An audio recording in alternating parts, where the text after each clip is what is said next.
এবার অপু বিশ্বাসকে নিয়ে রকস্টার মুভি দেখতে গেলেন শাকিব খান।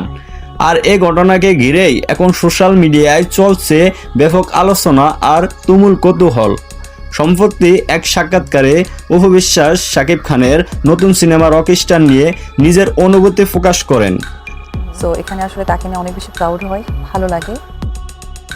তার ভাষায় শাকিব খান বারবার নিজেকে নতুনভাবে ব্যঙ্গে করে দর্শকদের সামনে হাজির হচ্ছেন, আর এ কারণেই তিনি আজকের অবস্থানে পৌঁছেছেন।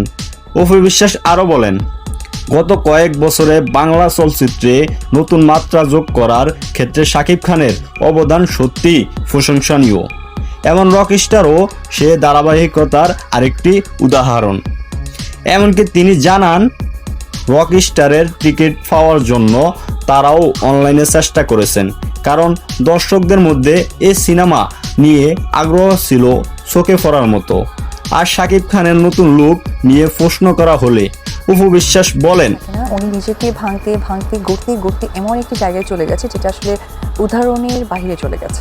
শাকিব সব সময় নতুনত্ব নিয়ে কাজ করতে পছন্দ করেন এবং দর্শকদের চাহিদা পূরণে তিনি প্রতিবারই ভিন্ন কিছু করার চেষ্টা করেন। এদিকে অপু বিশ্বাসের এ মন্তব্য সামনে আসার পর ভক্তদের মধ্যেও শুরু হয়েছে নতুন আলোচনা।